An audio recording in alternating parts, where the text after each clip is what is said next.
ಈ ವರ್ಷದ ಅಧಿಕ ಜ್ಯೇಷ್ಠ ಮಾಸದ ಅಮಾವಾಸ್ಯೆಯು ನಾಳೆ ಬಂದಿದೆ, ಅಂದರೆ ಸೋಮವಾರ ಬಂದಿದೆ.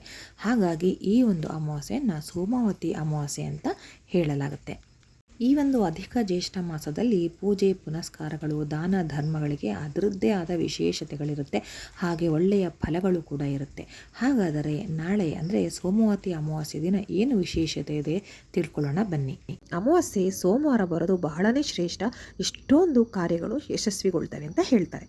ಹಾಗಾದರೆ ಈ ಸೋಮಾವತಿ ಅಮಾವಾಸ್ಯೆ ಶುಭ ಮುಹೂರ್ತ ಯಾವುದು, ಯಾವಾಗ ನಾವು ಪೂಜೆ ಮಾಡಬೇಕು, ಹೇಗೆ ಪೂಜೆ ಮಾಡಬೇಕು, ನಾಳೆ ಈ ಒಂದು ಅಮಾವಾಸ್ಯೆ ಪೂಜೆ ಮಾಡೋದ್ರಿಂದ ಏನೆಲ್ಲ ಒಂದು ಶುಭ ಫಲಗಳು ನಮಗಾಗುತ್ತೆ, ಹಾಗೆ ಯಾವ ಮಂತ್ರವನ್ನು ನಾವು ಹೇಳಬೇಕು, ಎಲ್ಲವನ್ನು ಈ ವಿಡಿಯೋದಲ್ಲಿ ಪೂರ್ತಿಯಾಗಿ ತಿಳಿಸ್ತಾ ಹೋಗ್ತೀನಿ. ವಿಡಿಯೋನ ಎಲ್ಲೂ ಸ್ಕಿಪ್ ಮಾಡದೆ ಕೊನೆ ತನಕ ಪೂರ್ತಿಯಾಗಿ ನೋಡ್ತಾ ಹೋಗಿ. ಹಾಗೆ ಈ ವಿಡಿಯೋ ಇಷ್ಟ ಆದರೆ ವಿಡಿಯೋನ ಒಂದು ಲೈಕ್ ಮಾಡಿ, ಹಾಗೆ ನನ್ನ ಚಾನಲನ್ನು ದಯವಿಟ್ಟು ಸಬ್ಸ್ಕ್ರೈಬ್ ಮಾಡ್ಕೊಳ್ಳಿ. ಈ ಒಂದು ಅಮಾವಾಸ್ಯೆ ಸೋಮವಾರ ಬಂದಿರೋದ್ರಿಂದ ಸೋಮಾವತಿ ಅಮಾವಾಸ್ಯೆ ಅಂತ ಹೇಳ್ತಾರೆ ಅಂತ ನಾನು ಆಗಲೇ ಹೇಳಿದೆ. ಹಾಗಾಗಿ ಈ ಸೋಮಾವತಿ ಅಮಾವಾಸ್ಯೆಯ ಆಚರಣೆ ಅಥವಾ ಪೂಜೆಯನ್ನು ಮಾಡೋದ್ರಿಂದ ನಮ್ಮ ಸಕಲ ಪಾಪ ಕರ್ಮಗಳು ಏನು ಮಾಡಿರ್ತೀವಿ, ನಮ್ಮ ಪಾಪಗಳೇನಿರುತ್ತೆ ಅದೆಲ್ಲವೂ ತೊಳೆದು ಹೋಗುತ್ತೆ ಅಂತ ಹೇಳಲಾಗುತ್ತೆ. ಹಾಗಾಗಿ ಈ ಒಂದು ಸೋಮಾವತಿ ಅಮಾವಾಸ್ಯೆ ಆಚರಣೆಯನ್ನು ನಾವು ಮಾಡಲೇಬೇಕಾಗುತ್ತೆ. ಯಾಕಂದರೆ ನಮಗೆ ಗೊತ್ತಿಲ್ಲದೇನೋ ಎಷ್ಟೊಂದು ಪಾಪಕರ್ಮಗಳನ್ನು ಮಾಡಿರ್ತೀವಿ, ಅದ್ರ ಬಗ್ಗೆ ನಮಗೆ ಗಮನನೇ ಇರೋದಿಲ್ಲ. ಆದರೂ ನಾವು ಮಾಡಿರುವಂಥ ಕೆಲಸಗಳಿಂದ ಒಂದು ಪಾಪಕರ್ಮಗಳನ್ನ ಸುತ್ತಕೊಂಡಿರ್ತೀವಿ. ಹಾಗಾಗಿ ನಾಳೆ ನೀವು ಈ ಪೂಜೆಯನ್ನು ಮಾಡೋದ್ರಿಂದ ಪಾಪಕರ್ಮಗಳನ್ನು ನೀವು ಕಳ್ಕೊಳ್ತಾ ಹೋಗ್ತೀರಾ. ಹಾಗೆ ಈ ಒಂದು ಅಮಾವಾಸ್ಯೆ ಒಂದು ಆಚರಣೆ ಮಾಡೋದ್ರಿಂದ ಪಿತೃ ಏನಿರ್ತಾರೆ, ನಮ್ಮ ಹಿರಿಯರೇನಿರ್ತಾರೆ, ಅಂದರೆ ತೀರಿ ಹೋದಂತಹ ಒಂದು ನಮ್ಮ ಹಿರಿಯರೇನಿರ್ತಾರೆ ಅವರು ಕೂಡ ಸಂತೃಪ್ತಿಗೊಳ್ತಾರೆ ಅಂತ ಹೇಳಲಾಗುತ್ತೆ. ಈ ಅಮಾವಾಸ್ಯೆ ಸೋಮವಾರ ಬಂದಿರೋದ್ರಿಂದ ವಿಷ್ಣು ದೇವನ ಜೊತೆಗೆ ನಾವು ಶಿವನನ್ನು ಕೂಡ ಆರಾಧನೆ ಮಾಡಿದ್ರೆ ತುಂಬ ಒಳ್ಳೆಯದಾಗುತ್ತೆ. ನಾನು ಆಗಲೇ ಹೇಳ್ದಂಗೆ ಎಲ್ಲ ಪಾಪಕರ್ಮಗಳನ್ನು ನಾವು ಕಳೆದುಕೊಂಡು ನಾವು ಒಂದು ಸುಖಮಯ ಜೀವನ ನಡೆಸೋದಕ್ಕೆ ಸಹಾಯ ಆಗುತ್ತೆ ಅಂತ ಹೇಳ್ತಾರೆ. ಹಾಗೆ ಈ ಒಂದು ಅಮಾವಾಸ್ಯೆಯಲ್ಲಿ ಪಿತೃ ಕಾರ್ಯಗಳನ್ನು ಹೇಗೆ ಮಾಡಬೇಕು, ಸಾಮಾನ್ಯವಾಗಿ ಹೇಗೆ ಸುಲಭವಾಗಿ ಮಾಡ್ಬೋದು ಅನ್ನೋದನ್ನು ನಾನು ಈಗ ಹೇಳ್ತೀನಿ. ಈ ಒಂದು ಅಮಾವಾಸ್ಯೆಯ ದಿನ ಬೆಳಗ್ಗೆ ಅಂದರೆ ಬ್ರಾಹ್ಮಿ ಮುಹೂರ್ತದಲ್ಲಿ ಎದ್ದೊಳ್ಬೇಕಾಗತ್ತೆ. ತುಂಬ ಅಂದರೆ ತುಂಬ ಒಳ್ಳೆಯದು. ಹಾಗೆ ಆದಷ್ಟು ಬೇಗ ಎದ್ದು ನಾವು ಮನೆಯಲ್ಲಿ ಸ್ನಾನ ಮಾಡೋದಕ್ಕಿಂತ ಯಾವುದಾದ್ರು ನದಿಗಳಲ್ಲಿ ಸ್ನಾನ ಮಾಡೋದ್ರಿಂದ ನಮ್ಮ ಪಾಪಕರ್ಮಗಳು ಅಲ್ಲೇ ಅರ್ಧ ಕಳೆದು ಹೋಗುತ್ತೆ ಅಂತ ಹೇಳಲಾಗುತ್ತೆ. ಇನ್ನು ನಾವು ಅಷ್ಟು ಬೇಗ ಎದ್ದು ಒಂದು ನದಿಗಳಿರುವಂಥ ಸ್ಥಾನಕ್ಕೆ ಹೋಗೋದಾಗಲಿ, ನದಿಗಳಲ್ಲಿ ಸ್ನಾನ ಮಾಡೋದಾಗಲಿ ಕೆಲವರಿಗೆ ಸಾಧ್ಯ ಆಗೋದಿಲ್ಲ, ಅಂದರೆ ಹೆಚ್ಚಿನ ಜನಗಳಿಗೆ ಇದು ಸಾಧ್ಯ ಆಗೋದಿಲ್ಲ. ಹಾಗಾಗಿ ನೀವು ಇನ್ನೂ ಒಂದು ಕೆಲಸವನ್ನು ಮಾಡ್ಬೋದು. ಏನು ಅಂತ ಹೇಳಿದ್ರೆ, ನೀವು ಆದಷ್ಟು ಬೇಗ ಏಳಬೇಕು. ಇದೊಂದು ಬಹಳ ಮುಖ್ಯವಾದ ವಿಷಯ. ಎದ್ದು ಆನಂತರ ನೀವು ಮನೆಯನ್ನೆಲ್ಲ ಸ್ವಚ್ಛಗೊಳಿಸಿ ಆನಂತರ ನೀವು ಸ್ನಾನಕ್ಕೆ ಹೋಗುವಾಗ, ನಾನು ಹೇಳ್ದಂಗೆ ನದಿನಲ್ಲಿ ಹೋಗಿ ಸ್ನಾನ ಮಾಡೋಕ್ಕೆ ಆಗದೇ ಇರೋವಂಥವ್ರು ನಿಮ್ಮ ಮನೆಯಲ್ಲಿ ಗಂಗಾ ಜಲವನ್ನು ಇಟ್ಕೊಂಡಿರ್ತೀರ ಅಲ್ವಾ. ಅಂದರೆ ಸಾಮಾನ್ಯವಾಗಿ ಎಲ್ಲರ ಮನೆಯಲ್ಲೂ ಇದ್ದೇ ಇರುತ್ತೆ. ಅಕಸ್ಮಾತ್ ಇಲ್ಲ ಅಂದರೆ ಇನ್ನು ಮುಂದೆ ಆದರೂ ತಂದು ಇಟ್ಕೊಳ್ಳಿ. ಅಕಸ್ಮಾತ್ ಅದಿಲ್ಲ ಅಂತ ಹೇಳಿದ್ರೆ ಒಂದು ಹಸುವಿನ ಗಂಜಲ ಅಂತ ಏನಿರುತ್ತೆ ಅಲ್ವಾ, ಗೋಮೂತ್ರ ಅಂತ ಹೇಳ್ತೀವಿ, ಅದು ಖಂಡಿತ ಮನೇಲಿ ಇಟ್ಕೊಂಡೇ ಇರ್ತೀರ ಶುದ್ಧೀಕರಣಕ್ಕಾಗಿ. ಅದನ್ನು ಒಂದು ಸ್ವಲ್ಪ ನೀರಿನಲ್ಲಿ ಹಾಕ್ಕೊಂಡು ಸ್ನಾನವನ್ನು ಮಾಡಿ. ಆಗ ಅದು ಕೂಡ ನಿಮಗೆ ಶುದ್ಧತೆಯನ್ನು ತಂದು ಕೊಡುತ್ತೆ, ಒಂದು ಶ್ರೇಷ್ಠ ಮನೋಭಾವನೆಯನ್ನು ಕೂಡ ತಂದು ಕೊಡುತ್ತೆ. ಆ ನಂತರ ನೀವು ಸ್ನಾನ ಎಲ್ಲ ಮಾಡಿದ ನಂತರ ನೀವು ತುಪ್ಪದ ದೀಪವನ್ನು ಹಚ್ಚಬೇಕು. ಹೇಗೆ ಅಂತ ಹೇಳಿದ್ರೆ, ನಿಮ್ಮ ಪೂರ್ವಜರ ಹೆಸರಿನಲ್ಲಿ ತುಪ್ಪದ ದೀಪವನ್ನು ಹಚ್ಚಬೇಕಾಗತ್ತೆ. ಅಂದರೆ ಈಗ ತೀರಿ ಹೋಗಿರೋ ನಿಮ್ಮ ಹಿರಿಯರು ಇರ್ತಾರಲ್ವಾ, ಅವರ ಹೆಸರಿನಲ್ಲಿ ನೀವು ತುಪ್ಪದ ದೀಪವನ್ನು ಹಚ್ಚಿ ಇಡಬೇಕಾಗತ್ತೆ ನಿಮ್ಮ ದೇವರ ಮನೆಯಲ್ಲಿ. ಹೀಗೆ ಮಾಡೋದ್ರಿಂದ ನಿಮ್ಮ ಹಿರಿಯರೇನಿರ್ತಾರೆ ಅವರ ಆಶೀರ್ವಾದ ನಿಮಗೆ ದೊರೆಯುತ್ತೆ. ನಿಮ್ಮ ಜೀವನದಲ್ಲಿ ಏನು ಕತ್ಲೆ ಇರುತ್ತೆ, ಅಂದರೆ ಯಾವುದೇ ಸಮಸ್ಯೆ ಆಗಿರ್ಬೋದು ಅದೆಲ್ಲವನ್ನು ತೊಡೆದು ಹಾಕಿ ನಿಮ್ಮ ಜೀವನದಲ್ಲಿ ಒಂದು ಬೆಳಕನ್ನು ಅವರು ನೀಡ್ತಾರೆ ಅಂತ ಹೇಳಲಾಗುತ್ತೆ. ಹಾಗಾಗಿ ನೀವು ಈ ಒಂದು ಸೋಮಾವತಿ ಅಮಾವಾಸ್ಯೆಯಲ್ಲಿ ತುಪ್ಪದ ದೀಪವನ್ನು ನಿಮ್ಮ ಪೂರ್ವಜರ ಹೆಸರಿನಲ್ಲಿ ಹಚ್ಚಿ ಇಡೋದ್ರಿಂದ ನಿಮ್ಮ ಕುಟುಂಬಕ್ಕೆ ತುಂಬಾ ಒಳ್ಳೆಯದಾಗುತ್ತೆ.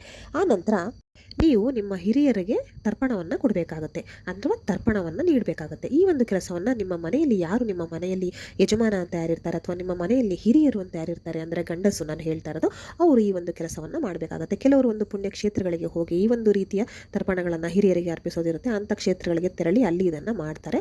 ಅಥವಾ ನೀವು ನದಿಗಳ ಸ್ಥಾನದಲ್ಲಿ ಹೋಗಿ ಮಾಡ್ಬೋದು, ಅಥವಾ ಮನೆಯಲ್ಲಿ ನೀವು ಈ ಒಂದು ಕೆಲಸವನ್ನು ಮಾಡ್ಬೋದು. ಅಂದರೆ ಹಿರಿಯರಿಗೆ ನಿಮ್ಮ ಏನು ಗತರಾಗಿರ್ತಾರಲ್ಲ ಆ ಒಂದು ಪೂರ್ವಜರಿಗೆ ತರ್ಪಣವನ್ನು ಕೊಡಬೇಕಾಗತ್ತೆ. ಇದು ಕೂಡ ತುಂಬಾ ಬಹಳ ಮುಖ್ಯವಾದ ಕೆಲಸ. ಆ ನಂತರ ನೀವು ನಿಮ್ಮ ಮನೆಯಲ್ಲಿ ಪೂಜೆಯನ್ನೆಲ್ಲ ಮುಗಿಸಿ ಒಂದು ಬ್ರಾಹ್ಮಣರಿಗೆ ಅನ್ನ ಸಂತರ್ಪಣೆಯನ್ನು ಮಾಡಬೇಕಾಗತ್ತೆ. ಅಂದರೆ ನಾನು ಹೇಳ್ತಿರೋದು ಪುರೋಹಿತರೆ ಅಂತ ಏನಿರ್ತಾರೆ ಅವರಿಗೆ ನೀವು ಅನ್ನದಾನವನ್ನು ಮಾಡಬೇಕಾಗತ್ತೆ. ತುಂಬಾ ಶ್ರೇಷ್ಠ ಅಂತ ಹೇಳ್ತಾರೆ. ನೀವು ಬ್ರಾಹ್ಮಣರಿಗೆ ಅನ್ನದಾನ ಮಾಡೋದ್ರಿಂದ ಅಥವಾ ಜನಗಳಿಗೆ ನೀವು ಅನ್ನ ಸಂತರ್ಪಣೆ ಅಂದರೆ ಊಟ ಹಾಕೋದ್ರಿಂದ ನೀವು ನಿಮ್ಮ ಹಿರಿಯರೇನಿರ್ತಾರೆ ಅವರಿಗೆ ಹೊಟ್ಟೆ ತುಂಬದ ಹಾಗಾಗಿ ಅವರು ಸಂತೃಪ್ತಿಗೊಳ್ತಾರೆ. ಆಗ ನಿಮಗವರು ಒಳ್ಳೆ ರೀತಿಯಲ್ಲಿ ಆಶೀರ್ವಾದ ಮಾಡ್ತಾರೆ. ಹಾಗೆ ನಮ್ಮ ಹಿರಿಯರ ಆಶೀರ್ವಾದ ಇದ್ದರೆ ಮಾತ್ರ ನಮ್ಮ ಕುಟುಂಬವು ಮುಂದುವರಿಯುತ್ತೆ, ಒಳ್ಳೆ ರೀತಿಯಲ್ಲಿ ಏಳಿಗೆ ಆಗುತ್ತೆ, ಯಾವುದೇ ಸಮಸ್ಯೆಗಳು ಇರೋದಿಲ್ಲ ಅಂತ ಹೇಳ್ತಾರೆ. ಹಾಗಾಗಿ ಇದನ್ನು ಮಾತ್ರ ಮರಿಬೇಡಿ. ಹಾಗೆ ನೀವು ಹೀಗೆ ಮಾಡೋದ್ರಿಂದ ವಿಷ್ಣು ಭಗವಾನ್ ಕೂಡ ಸಂತೃಪ್ತಿಗೊಳ್ತಾರೆ ಅಂತ ಹೇಳಲಾಗುತ್ತೆ. ಹಾಗೆ ಶಿವದೇವರು ಕೂಡ ಒಂದು ಒಳ್ಳೆಯ ಆಶೀರ್ವಾದವನ್ನು ನೀಡ್ತಾರೆ ಅಂತ ಹೇಳಲಾಗುತ್ತೆ. ಹಾಗೆ ಈ ಒಂದು ಅಮಾವಾಸ್ಯೆ ಅನ್ನೋದು ಭಗವಾನ್ ವಿಷ್ಣುಗೆ ನಾವು ಮೀಸಲಿಡಬೇಕಾಗುತ್ತೆ. ವಿಷ್ಣುವಿನ ಪೂಜೆ, ವಿಷ್ಣುವಿನ ಆರಾಧನೆ ಹೀಗೆ ಮಾಡಬೇಕಾಗಿರುತ್ತೆ. ಹಾಗೆ ಸೋಮವಾರ ಕೂಡ ಬಂದಿರೋದ್ರಿಂದ ಶಿವನ ಆರಾಧನೆಯನ್ನು ಕೂಡ ಮಾಡಬೇಕಾಗುತ್ತೆ. ಹಾಗೆ ನೀವು ನಾನು ಆಗಲೇ ಹೇಳ್ದಂಗೆ ವಿಷ್ಣು ಭಗವಾನ್ ಅವರಿಗೆ ಈ ಒಂದು ಅಮಾವಾಸ್ಯೆ ಮೀಸಲಿಡೋದ್ರಿಂದ ನೀವು ಆ ದಿನ ತುಳಸಿ ಮಾತೆಯ ಪೂಜೆಯನ್ನು ತಪ್ಪದೇ ಮಾಡಬೇಕಾಗುತ್ತೆ. ಅಂದರೆ ಸೋಮವತಿ ಅಮಾವಾಸ್ಯೆ ದಿನ ನೀವು ತುಳಸಿ ಪೂಜೆಯನ್ನು ಅಥವಾ ತುಳಸಿ ಆರಾಧನೆಯನ್ನು ತಪ್ಪದೇ ಮಾಡಬೇಕಾಗುತ್ತೆ. ಹೇಗೆ ಅಂತ ಹೇಳಿದ್ರೆ, ನೀವು ತುಳಸಿಗೆ ಸ್ವಲ್ಪ ನೀರನ್ನು ಚಿಮುಕಿಸಿ ಆನಂತರ ತುಳಸಿ ಮುಂದೆ ಕೂಡ ನೀರನ್ನು ಹಾಕಿ ಸ್ವಚ್ಛ ಮಾಡಿಕೊಂಡು ತುಳಸಿಯ ಮುಂದೆ ರಂಗೋಲಿನ ಹಾಕಿ, ಎಷ್ಟೇ ದೊಡ್ಡದಾಕಿ ಎಷ್ಟೇ ಪುಟ್ಟದಾಕಿ ಅದು ಮುಖ್ಯ ಅಲ್ಲ, ಆದರೆ ಒಂದು 2 ಎಳೆ ರಂಗೋಲಿ ಆದರೂ ಇರಬೇಕಾಗುತ್ತೆ. ಅದಕ್ಕೆ ಅರಿಶಿನ ಕುಂಕುಮವನ್ನು ಹಾಕಿ, ಹಾಗೆ ತುಳಸಿ ಗಿಡಕ್ಕೂ ಕೂಡ ಅರಿಶಿನ ಕುಂಕುಮವನ್ನೆಲ್ಲ ಹಾಕಿ ಅದಕ್ಕೆ ಹೂವುಗಳನ್ನು ಏರಿಸಿ ನೀವು ಪೂಜೆಯನ್ನು ಮಾಡಿ ಆ ನಂತರ ಯಾವುದಾದ್ರು ಒಂದು ತುಳಸಿ ಮಂತ್ರವನ್ನು ನೀವು ಪಠಿಸಬೇಕಾಗತ್ತೆ. ಹೀಗೆ ಮಾಡೋದ್ರಿಂದ ಭಗವಾನ್ ವಿಷ್ಣು ಕೂಡ ಸಂತೃಪ್ತಿಗೊಳ್ತಾರೆ. ಹಾಗೆ ಇದರಿಂದ ತುಳಸಿ ಮಾತೆ ಕೂಡ ಆಶೀರ್ವಾದವನ್ನು ನಮಗೆ ನೀಡ್ತಾಳೆ. ತುಳಸಿ ಮಾತೆ ಅಂದರೆ ಒಂದು ಲಕ್ಷ್ಮೀ ಸ್ವರೂಪ ಅಂತ ಹೇಳಲಾಗುತ್ತೆ. ಹೀಗೆ ಮಾಡೋದ್ರಿಂದ ನಮ್ಮ ಹಿರಿಯರು ಕೂಡ ತೃಪ್ತಿಗೊಳ್ತಾರೆ.